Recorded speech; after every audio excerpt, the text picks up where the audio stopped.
Hello, and welcome to The Point.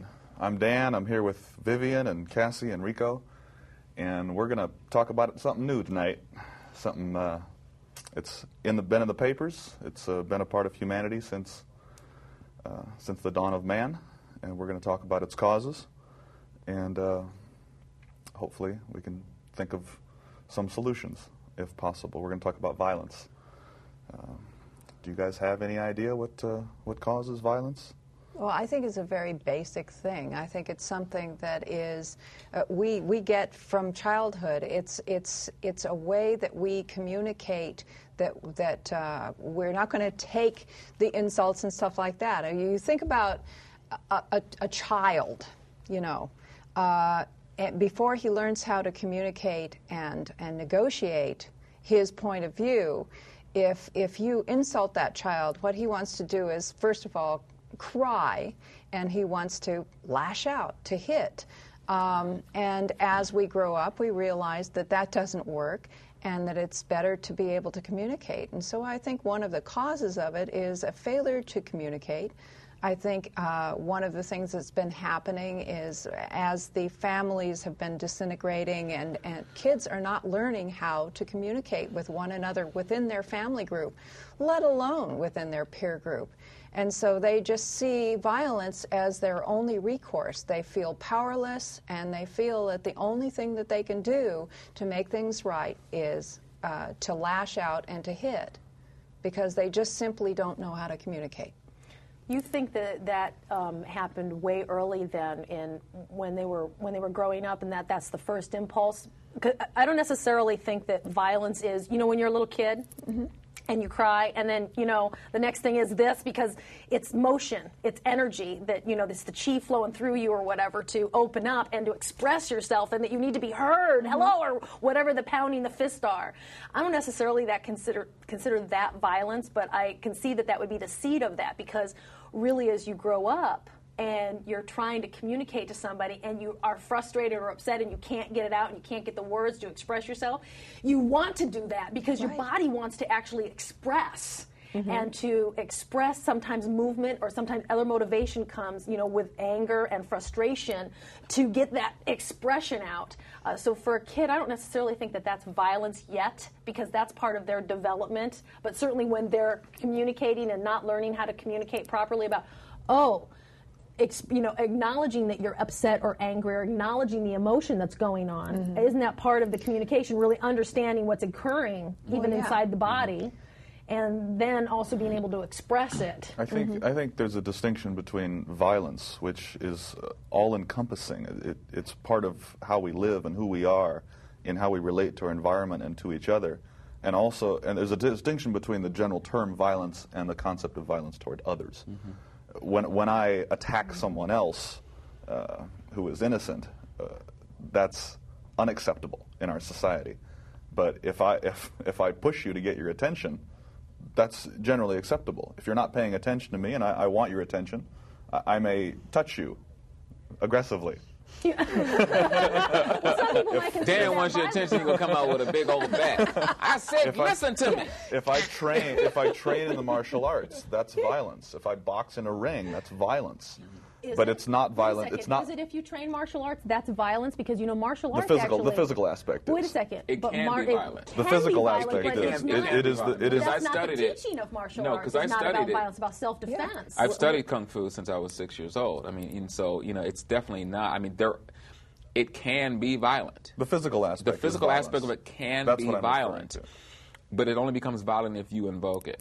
You know what I'm saying? If you determine to, you know, use hurt someone. Exactly. You know, that kind of a thing. And most martial artists have developed themselves in other ways, because when you learn martial arts, you do not just learn about the physical part, because it's a mental discipline, it's an internal discipline, and it's also about a discipline about yourself and your own temple and how you're going to be dealing with I think this relates to what Vivian said earlier about it's a response to feeling powerless. Mm-hmm. And being trained in the martial arts, you don't feel powerless. Now you know that you have the power, so you don't feel the need to act out against other people. But what happens, though, is that when you learn, at least in my training has been, is that when I learned it, I found out that it wasn't so much the actual skills that gave me the power, but the power existed within me not using the skill at all. You True. know what I mean? Exactly. So there was a line that Bruce Lee said in one of his movies, Enter the Dragon, and when they're getting ready to go to this island to have this big tournament, and this guy, I think if you've seen the movie, the guy he's like provoking them. He's like kicking all these other people around, this bully on the boat. He's kicking all these people around, and so he finally gets to Bruce Lee and he puts his hand on his shoulder. And he's doing all these moves in front of Bruce, and Bruce is kind of like, "Don't waste your time," you know what I mean? That kind of a thing. And so the guy asked him, "What's your style?" He said, "Well, my style." He said, "My style is actually the art of fighting without fighting."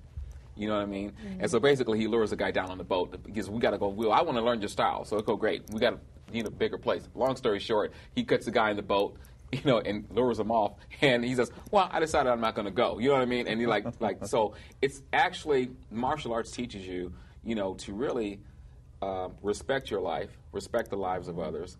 If there are no other alternatives, if you will, when the confrontation happens, then you have the skill to protect yourself. Mm-hmm. But it's not, if it's taught correctly, it's not to go out into... Of course not. Of course not. But I think on another point, too, while I'm at it, there's also more than physical violence. There's verbal abuse. Oh, and emotional. There's emotional abuse. There's... So those are other expressions of how the individual relates to his environment. And I really believe that a lot of that stems from, and you guys, we can open this up, but I think a lot of it stems from, I was having this conversation with a couple of people today, and it stems from fear. Mm-hmm. Where does it really stem from? The not knowing, not familiar with, the isms, the racisms, and the this and the that and the that. In light of what happened this past week, mm-hmm. with the Jewish Community Center. You know what I mean? That was a terrible. But it's like basically fear. It's fear. It's what do you think Buford Furrow was afraid of that would make him shoot Jewish children?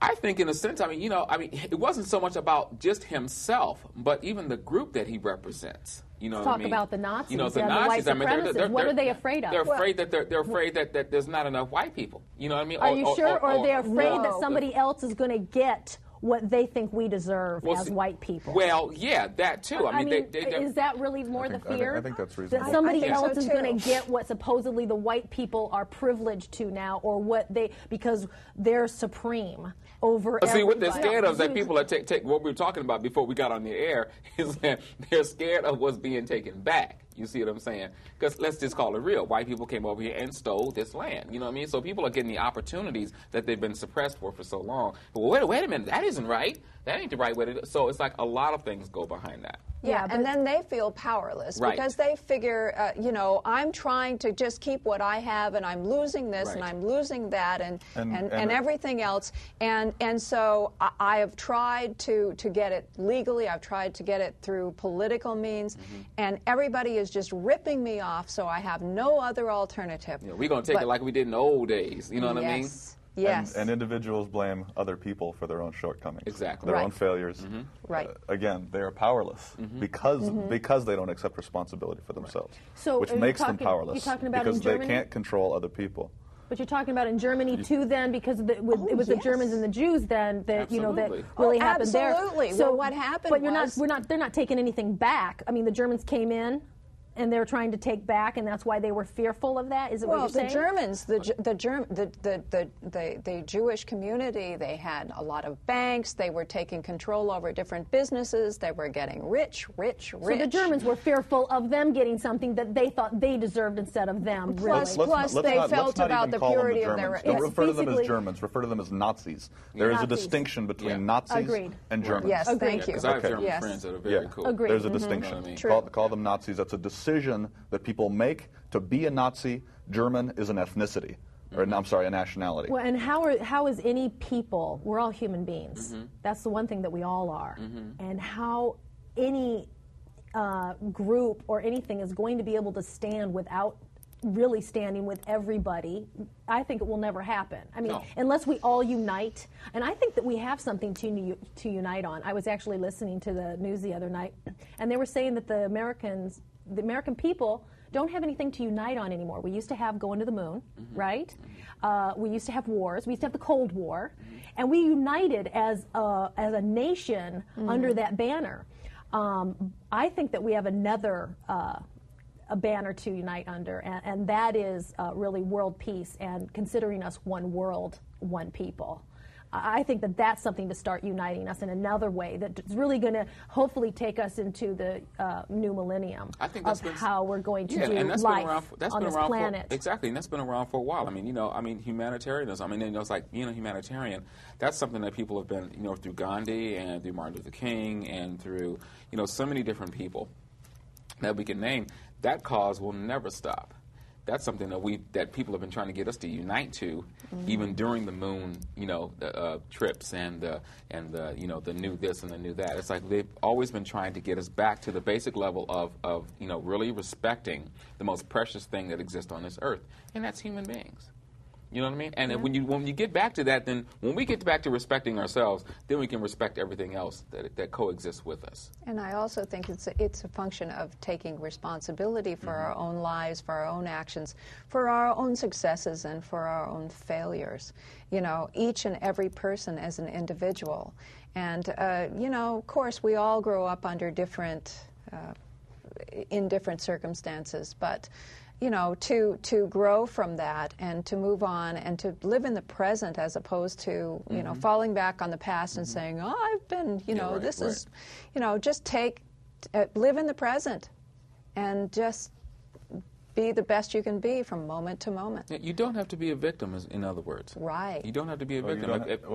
The advantage of identifying yourself as a victim is that now you blame other people for your problems. Well, yeah. Because it takes you off the hook. It gets you off the hook. Yeah. But also you have to... I wanted to go back to a point that you mentioned earlier. Okay. It sounded to me as if you were suggesting that violence in self-defense was not violence. No, actually, I was. You mean because I was talking about the martial arts and how I was discussing I think it might have been before that. But is violence appropriate? Are there times when violence is appropriate? Good question. Well, I don't know the answer to everything. I will say that I think that there are times where. Don't? I know. My God. Isn't that amazing? What a shock. I know, you guys are all shocked. What a surprise to me. Amazing. I'm sorry to say, it's the truth. Of course, I'm only asking for your opinion. I know you don't know the answers to everything. Thank you. I think that violence in self-defense, though, is justified as far as violence goes. And is it still violence? Well, yes, because it's an emotion and it is an action that we as human beings have. We've always had, and I think it's very primal. And I'm going to go back to something that we were talking about last time, which was sex. And please feel free to call in, callers. I mean, we got a phone number up, so if you have anything to say and you want to add to it, please do. Especially we were talking about sex. Because we were talking about sex last time, and I really truly believe, and I will always stand by this, that I think everything that we do as human beings, the motivating factor for most of our lives and things that we're doing are about our sex drive and about procreation. And I know everybody has a little bit different opinion, but that's survival. That's okay. But that is one of what I think. And as far as violence goes, I think a lot of the violence actually comes from that particular place not being examined or discussed as human beings as we are and open. Not being satisfied? No, really, because we become very Puritan and. I'm sorry. Was that a yes or a no to my question? What was your question again? The violence is caused by the lack of the sex drive being satisfied. No. Okay. The violence is caused by the lack of understanding of our sexual nature and discussing it openly with each other and also individually, like perhaps, as far as the two different males and females. It was never discussed with me in a younger age about the difference between us, so I thought you were very much like me. Exactly like me, actually. I thought you had the same kind of thought processes, and I thought the same kinds of drives would drive you. They drive you differently than they drive me. I'm a female and you're a male, and you have different nature. You can't make that broad-based statement. Why? Because he is not different from you because he's a man and you're a woman. Why? He is different from you because he is another person. We're all individuals. Okay, I may be very much more like you than another woman is. Okay. As far as our sexual drives are concerned? As far as our sexual drives you are looking concerned. very womanly today. Okay, well, we'll start. Well, because I am different from you, not because of my gender. I am different from you because I am different from you. Well, everybody. I have less in common. Let me assure you, I have less in common with most men than I do with you. Did I say that right? Go ahead. That was really good. We like that. Go ahead and talk. I'm saying that I don't identify with my gender. Okay. I barely identify with my species. Okay. I will say that I think violence is genetic. There are no peaceful societies because they are overrun by violent ones. If I kill you, I live, and you don't. That's the basis. Well, that's how we've gotten violence. here. Which brings, I disagree with you about the sexual thing. Yeah. I really think that it's a survival. You know, first is the need to survive, and sex is part of it. I do agree that part of a major part of the problem with the violence is the lack of communication. And I didn't get to finish my sentence actually, and the completion, but exactly that, really, Right. because because one of our major driving forces is about our sexuality and procreating, and that's not discussed, and it's hush hush and pushed down, and then no, you can't do it, and all these rules are put upon us about how we're supposed to live. You're not a good person if you think about sex. You're not a good person if this, or you know what I'm saying? I'm not saying you are, but I'm just talking in general. I knew I saw that millions out there I'm today. sorry, baby, but people are put in these boxes of what they're supposed to be, rather than really fulfilling who we are as individuals and human beings. And I think that a lot of that is that anger that sits in it, that frustration, and because we don't have dialogue and we don't have words for how we really feel, that what's happening is the violence starts happening, the rapes, needing to be in control, all those kinds of things. So actually we have a phone call. Ooh. So let's take our first caller. Larry, can you have him come on the line, or her? What's up, caller? We're going to try. Okay. We're going to get that call in just 1 second. As soon as they put it on through, as soon as you have it. So that's what I was talking about, is about the communication and the dialogue, and that's exactly the completion. We got to turn the TV down, though. Well, I'll go in the other room. Okay. Hello? Hi, how you doing? Good. How about yourself? Very good.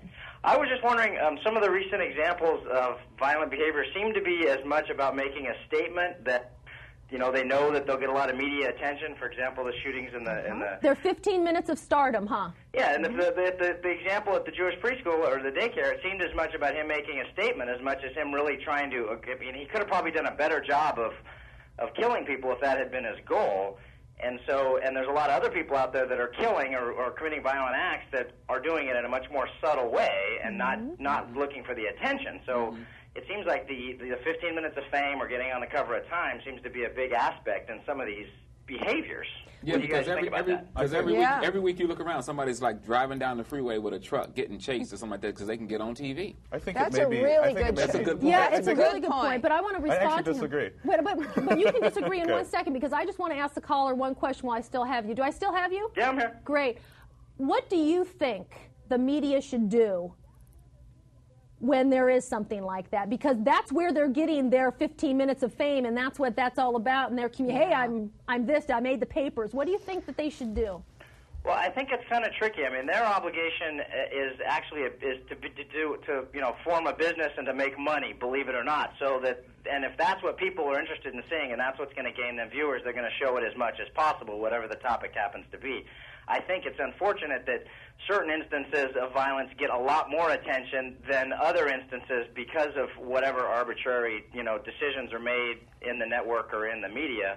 And so that they get a lot more airplay. In another instance that maybe it was a lot more violent, maybe somebody killed a couple of people in their house, and that doesn't get quite as much attention as the guy who did the shootings in the daycare because it was a hate crime or because it was, a little bit more, I don't know, extreme or whatever the case might be. So I actually don't have an answer to that. I don't know what they should do.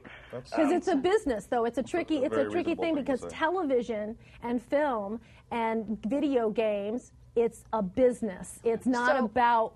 What you want to say something? Yeah. So what is it about a violent act like that that makes it so interesting to the public to the point where, it's so lucrative to show this as opposed to maybe some good news? But we all do it, though. It's true. We go down the Why? freeway. We're driving down the freeway, and you see that accident is like piled up, and you drive. That's usually why there's so much traffic. It's not the accident itself. Right. The looky-loos. What is that? We're looking just like this. Because you know what, though, aren't we all attracted to that type of energy? Yeah, because we're we attracted have to the it. negative and the positive in us always. We always have. And like he said a minute ago, the bigger the better, because he's absolutely right.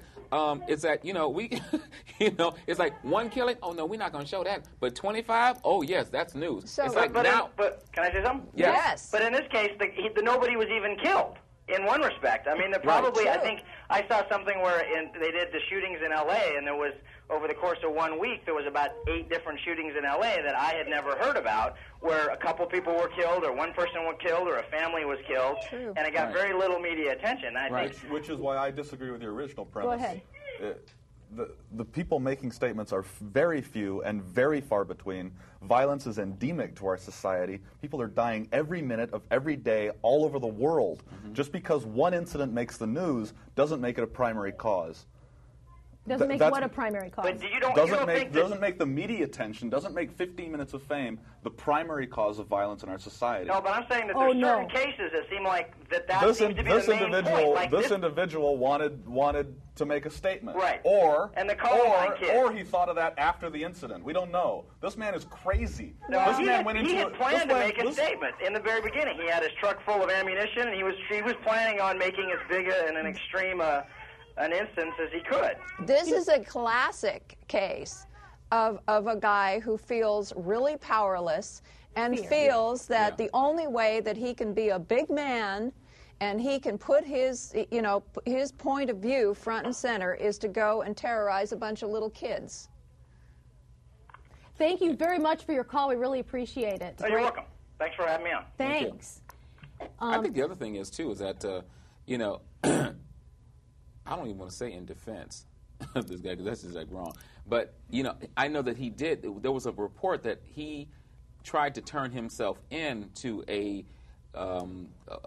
facility, a mental facility. Before, and they wouldn't accept him. Now, see, this because is he where... knew he was out. He knew he was out of his mind, and they turned him away. So, okay, well, we turned him away. And so later on, he goes and joins. I mean, they even interviewed his grandmama on TV, or somebody they had on TV back in wherever he was from, and she said, well, I knew he was a little bit off, and he was hanging with these other people and everything. So it goes a little deeper. It's like when we have somebody that's crazy, why don't we treat them? Why don't we give them? That's really, I think that comes back to what you were saying. We have a caller on the line, too. We have a caller, yeah. Okay, great. I just want to say this point, and then we'll take the call, okay? What I want to say is that what you're talking about is the dialogue. Is we need to create a dialogue when people are children and have ideas about what's going on with us as we grow up, so we can have the dialogue happening so it doesn't get to this point. Because you know what, I got to tell you, I think there's 3 things that are going on in America. 1, I think we're all really concerned about the violence. That's number 1 for all of us. Number 2 is what's happening with foreign affairs, right? And number 3, what's happening with our moral issues. So we'll take the call now. Hi. Hi. Your point that you just made is exactly what I was going to say, because the gentleman with the beard was saying that violence is genetic. Yeah. And I really don't believe that at all. It's exactly what you just said. It's a learned thing. It's a taught thing. It's what we teach our children. Yeah. It's what's passed on generation to generation. Yeah, and whatever causes we have made, that's what the effects we're getting at that time, whether it's going to be the children or us or the parents or the parenting.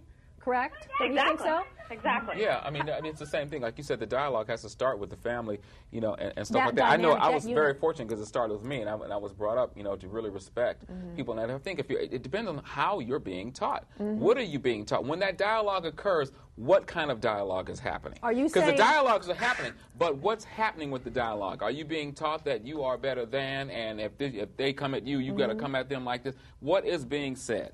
And, that's the other thing, learning how to communicate. You were very lucky. I was very lucky. I was not lucky that way. I actually had to learn. But within a lot of families, they honestly don't know how to communicate. And in a lot of cases, kids are being brought up by television. Well, they sit them in front of the TV set and they watch. What's that video game that the boys in Colorado watched all the time? That horrible thing. No. You know that one, the death game, whatever it's called. I forgot what it's called. And so they learn. I just have to ask quick. Are you still with me, caller? Yeah, I'm here. What do you think is the reason for violence? Strictly about the parenting, or is there a solution that you believe that would happen besides just the dialogue? Hello? Hold on a second. You got kids, don't you?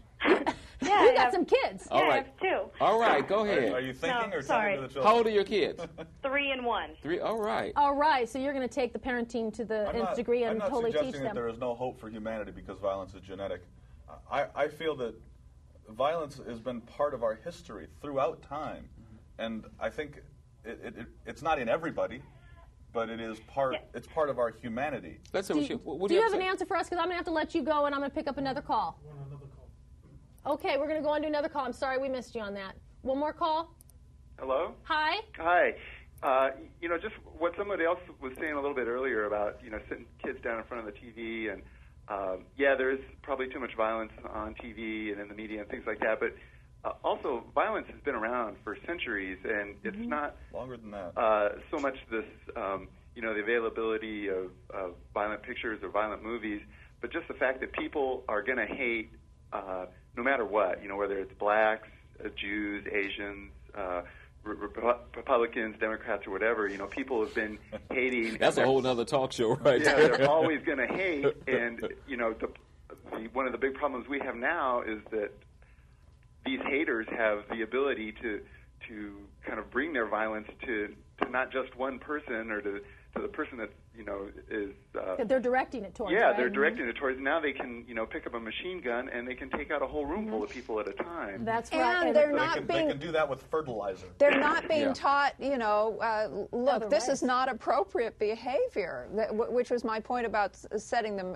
Definitely, violence has been around for since the dawn of history, or even before then, actually. But the problem is kids have all of this input, and they're not being, kind of coached, I think, as like, no, you don't slap somebody around just because they called you a name. Well, it's like anger. It's like anger. Anger is like people have a negative thing on anger, but anger, which is part of the violent thing, has to be redirected. It's like, what are you angry about? Are you angry about injustice? Are you angry about, the lack of respect for a human being? So, you can really facilitate that anger into something positive. Exactly. So, what they're taking the anger and they're making it something very negative. They're going, well, I don't have this, and they have all these attachments outside of their lives. I know we have to wrap up pretty soon. We're going to turn it over to Dan. Actually, we have like 30 seconds to wrap up, but I just want to ask the caller, do you have a solution to that, to the violence? Caller still there? No. Okay, thank you very much for all of your calls. I'll just wrap up my little part real quick. I just want to say that I think we've totally scratched the surface here. Violence is so deep within us. How do we handle it? I say that we create a dialogue and we start talking to each other about things, about what we really feel. Because when you uncover what the anger is, it's usually about something else. And so I turn it over now to Dan or Vivian or Rico. Well, thank you all for coming. It's been great. We're going to talk about this again, I'm sure. Probably continue to talk about it. This is an important and a complicated issue. And thank you all for being here. Yeah. Thanks a lot. Thanks. Thanks. Later.